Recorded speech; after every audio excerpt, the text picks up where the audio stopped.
Corona is not a joke. It's a very serious thing. Keep the distance. Stay home. Stay safe.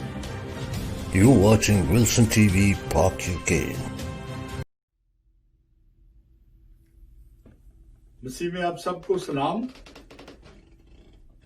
खुदा का पाक रूह आप सबकी हिफाजत करे, खास तौर पर इस वबा से, पेंडेमिक कोरोना जो है, इससे आपकी, आपके घराने की, आपके सबकी हिफाजत करे। मैं रोजाना आप सबके लिए दुआ करता हूं कि खुदावंद तू अपने लोगों की हिफाजत कर। पूरी दुनिया में जहां जहां पर भी तेरे लोग हैं, तू उन सब की हिफाजत कर। और मेरे अजीजों, मैं ये आपको बताऊं कि ये खुदावंद ही है जो हमें इस वबा से बचा सकता है, लेकिन आपका ईमान खुदा पर होना बहुत जरूरी है।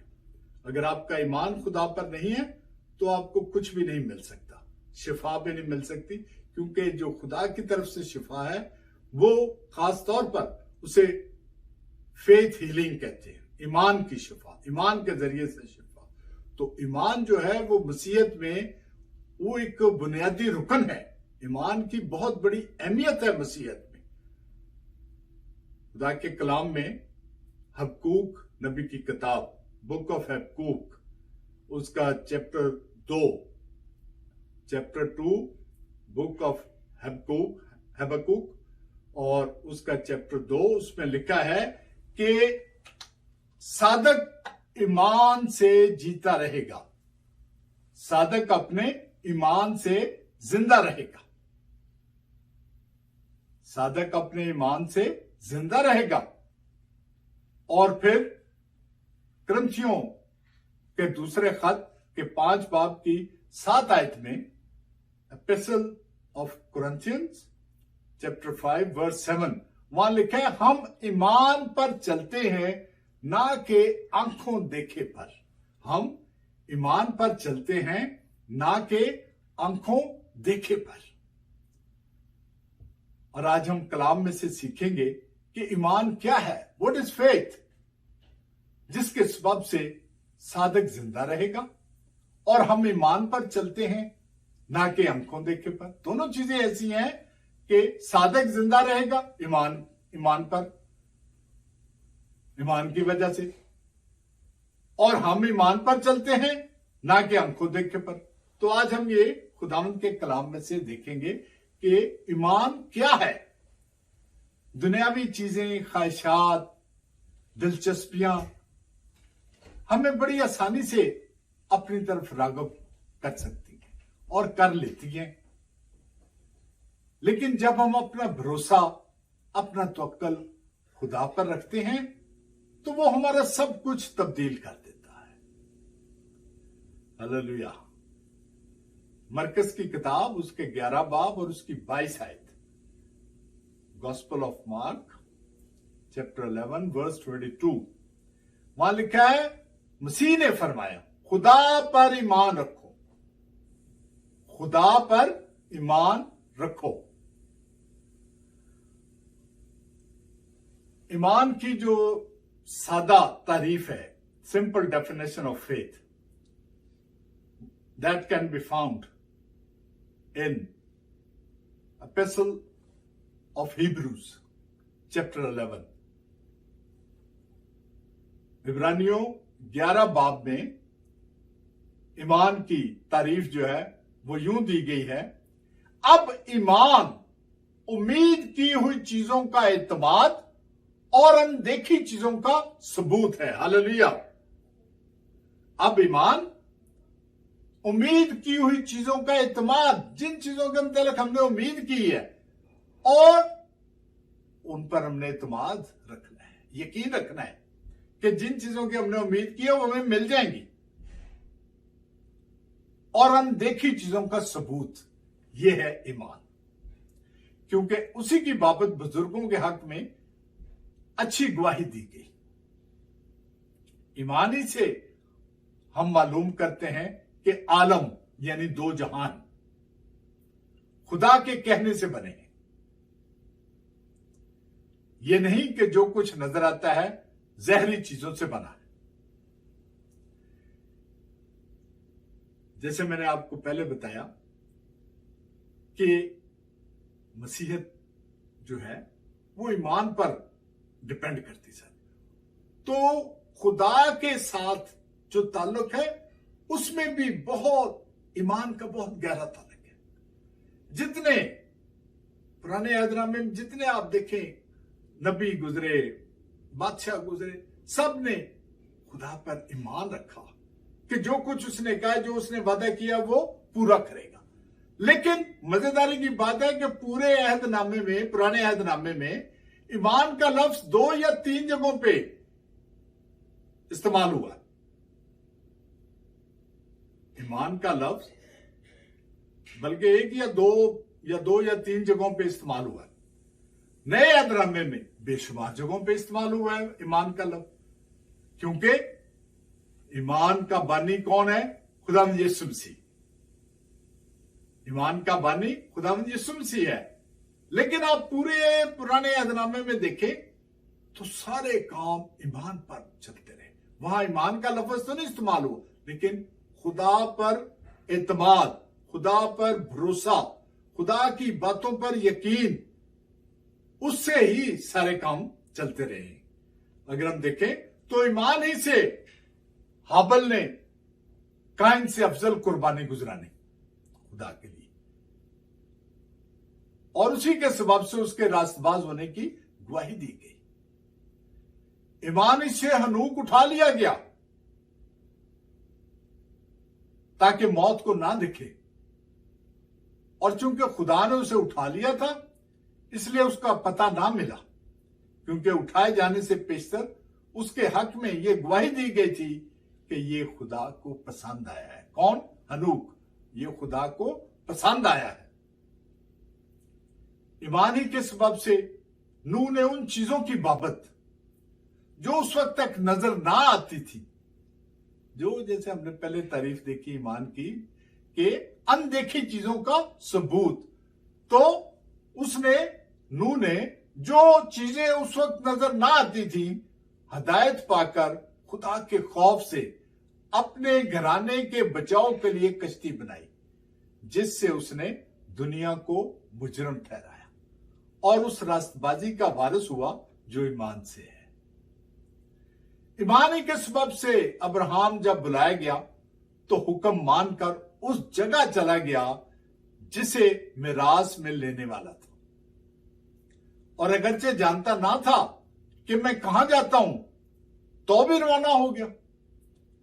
ईमान ही से अब्राहम ने आजमाइश के वक्त इसहाक को नजर गुजराना, और जिसने वादों को सच मान लिया था वो उस इकलौते को नजर करने लगा जिसकी बाबत यह कहा गया था कि इसहाक ही से तेरी नस्ल कहलाएगी। हालेलुया। यानी खुदा ने उसको कहा कि इसहाक ही से तेरी आगे नस्ल चलेगी, तो उसी के लिए वो उसको कह रहा है कि जो चीज तुझे प्यारी है तू वो मुझे नजर कर दे, कुर्बान कर दे। तो वो अपने बेटे को ले गया, ये जानते हुए भी कि नस्ल इससे चलनी है। ये उसका ईमान था। वो उस ईमान से अपने बेटे को नजर करने के लिए ले गया। ईमान ही से अब्राहम ने मुल्क मौद में इस तरह मुसाफराना तौर पर बुदोबाश की कि गोया गैर मुल्क है, और इसहाक और याकूब समेत जो उसके साथ उसी वादा के वारिस थे खैमों में सुकूनत की, क्योंकि वो उस पायदार शहर का उम्मीदवार था जिसका मेमार और बनाने वाला खुदा है। हालेलुया। ईमान से सारा ने भी सिनियाज के बाद हामला होने की ताकत पाई, इसलिए कि उसने वादा करने वाले को सच्चा जाना। वादा किसने किया? तो खुदा ने। तो उसने वादा करने वाले को सच्चा जाना।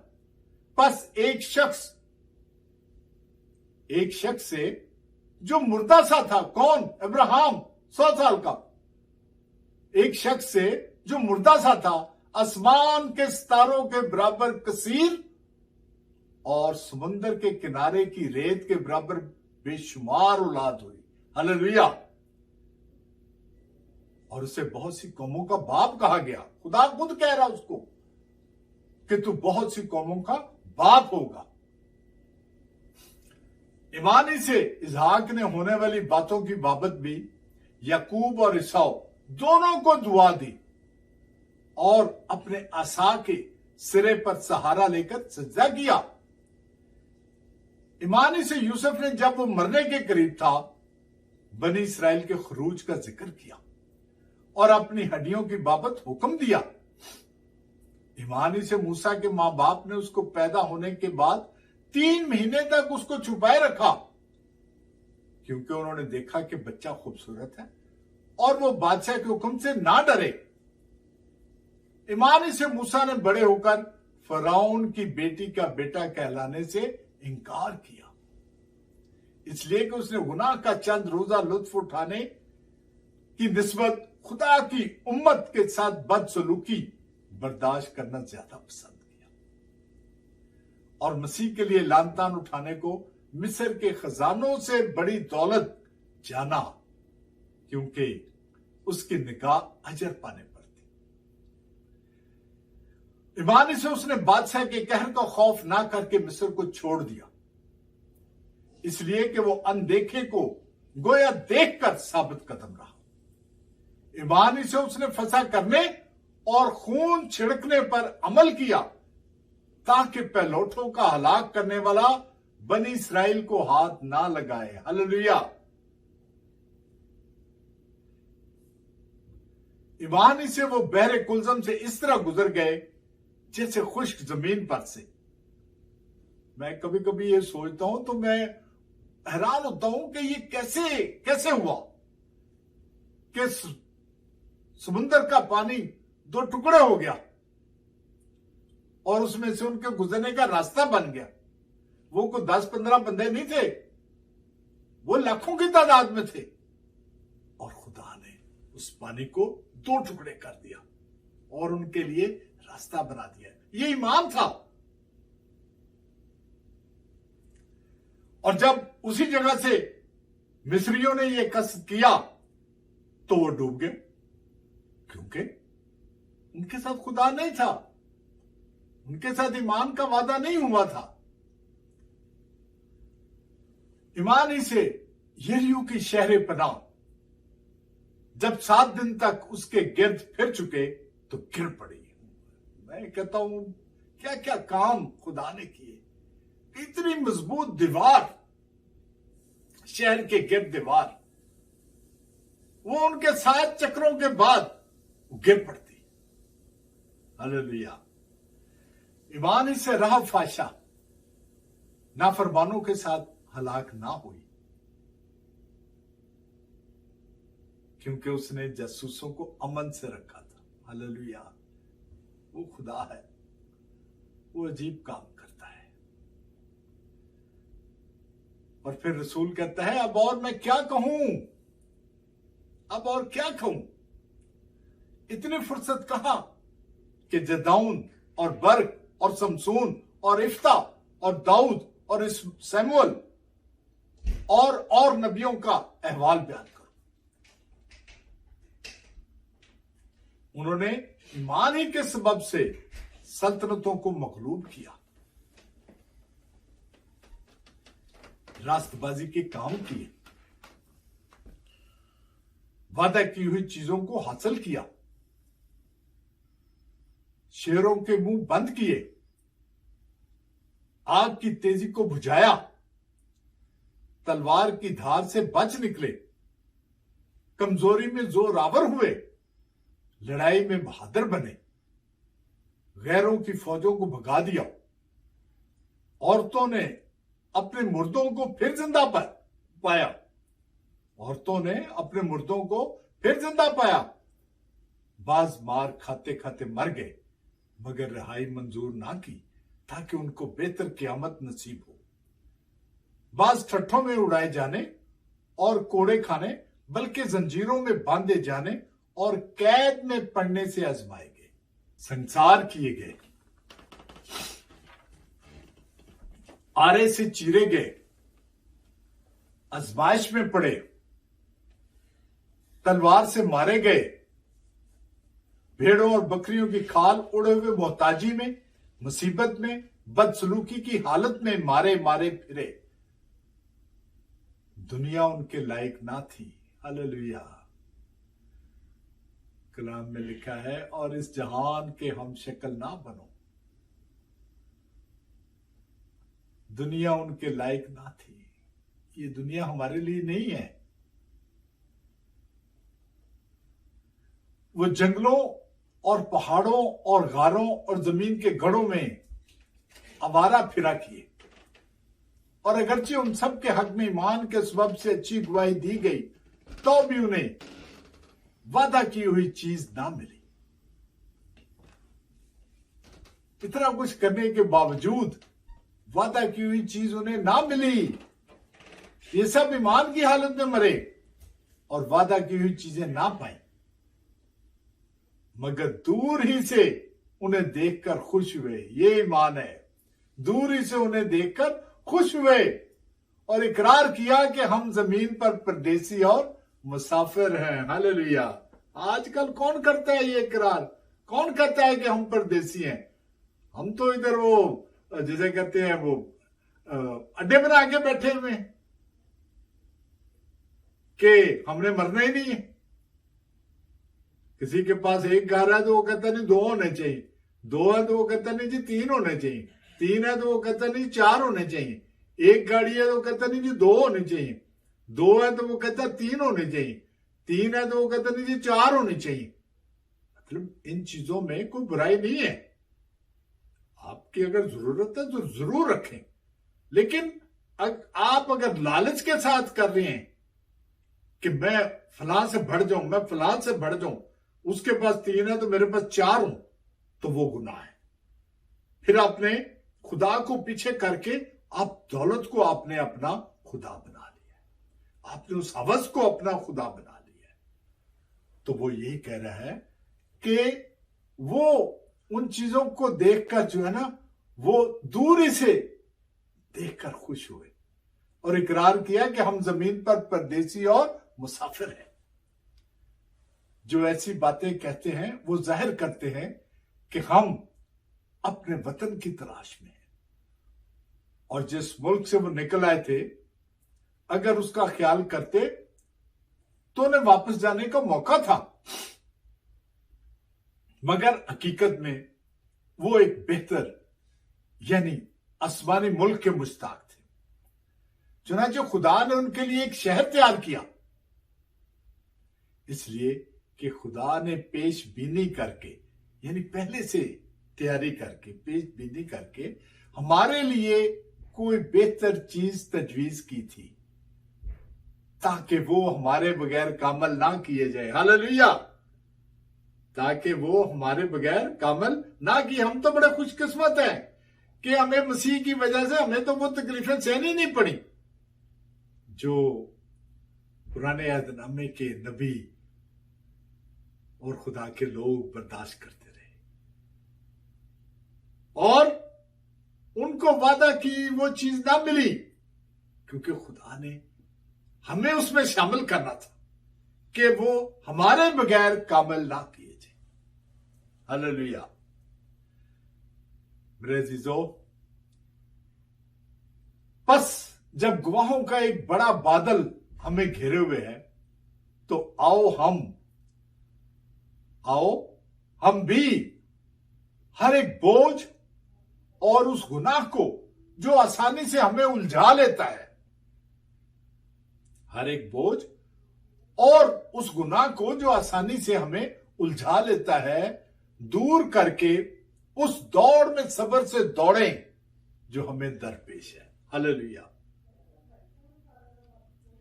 क्योंकि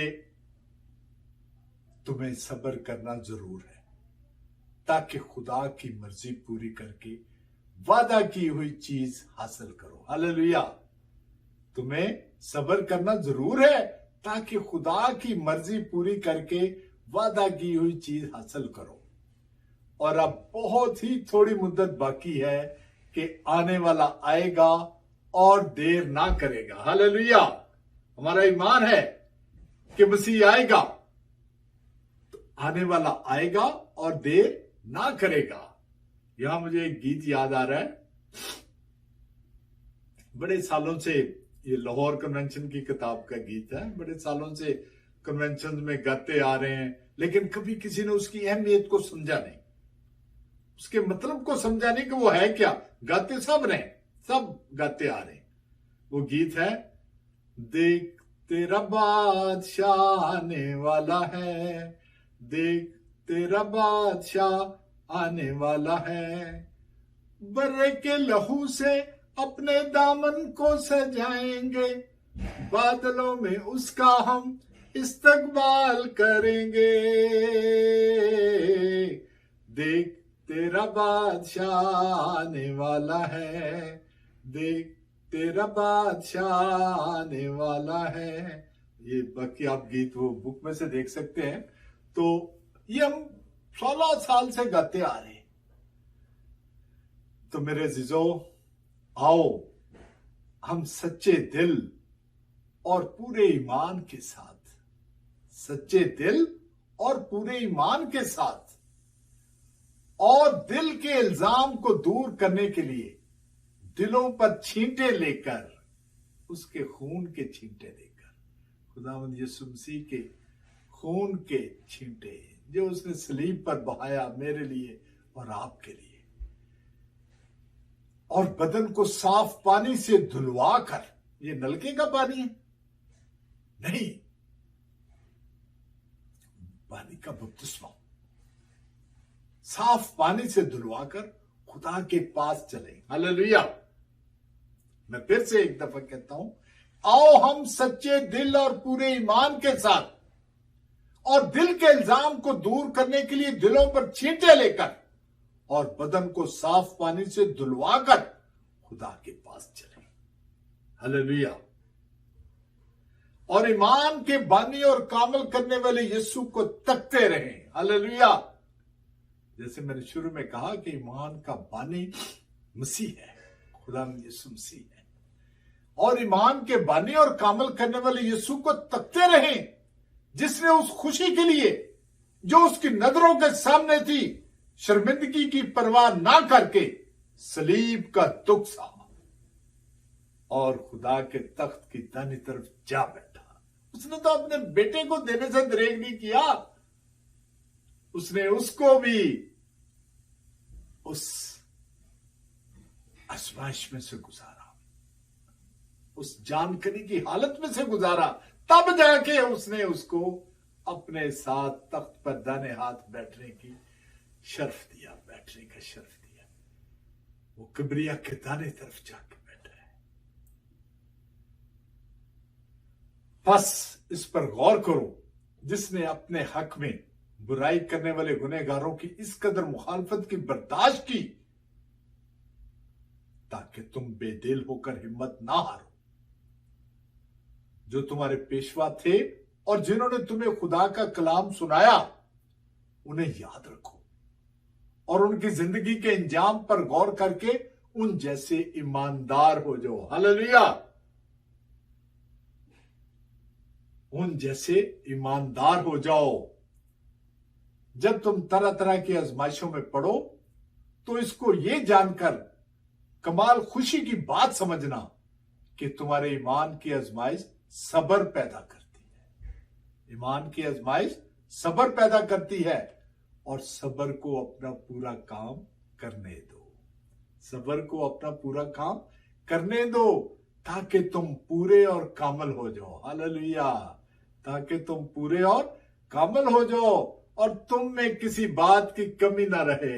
हालेलुया। हालेलुया। खुदा जो है वो कामिल है, खुदा कामिल है, और वो चाहता है कि उसके लोग भी कामिल हो। वो पाक है, वो कहता है कि उसके लोग भी पाक हों। हालेलुया। हालेलुया। मेरे अजीजों, याकूब रसूल कहता है, इसलिए सारी नजासत और बदी के फुजला को दूर करके, सारी नजासत और बदी के फुजला को दूर करके उस कलाम को हलीमी से कबूल कर लो जो दिल में बोया गया है। हालेलुया। उस कलाम को हलीमी से कबूल कर लो जो दिल में बोया गया है, और जो तुम्हारी रूहों को निजात दे सकता है। हालेलुया। जो तुम्हारी रूहों को निजात दे सकता है। लेकिन कलाम पर अमल करने वाले बनो, ना महज सुनने वाले हैं। हालेलुया। कलाम पर अमल करने वाले बनो, ना महज सुनने वाले, क्योंकि जो कोई कलाम का सुनने वाला हो और उस पर अमल करने वाला ना हो, वो उस शख्स की मानद है जो अपनी कुदरती सूरत आईना में देखता है, देखकर चला जाता है और फौरन भूल जाता है कि मैं कैसा था। अगर कोई कहे कि मैं ईमानदार हूं मगर अमल ना करता हो तो क्या फायदा? क्या ऐसा ईमान उसे निजात दे सकता है? याद रखें कि ईमान बगैर अमाल के बेकार है। ईमान बगैर अमाल के बेकार है। और इंसान सिर्फ ईमान ही से नहीं बल्कि अमाल से रास्तबाज ठहरता है।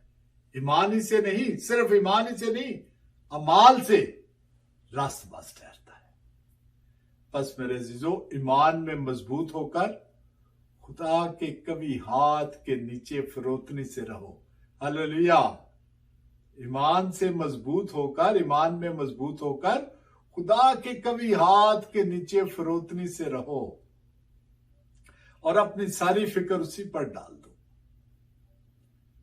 अपनी सारी फिक्र उसी पर डाल दो, क्योंकि उसको तुम्हारी फिक्र है। उसको तुम्हारी फिक्र है। हालेलुया।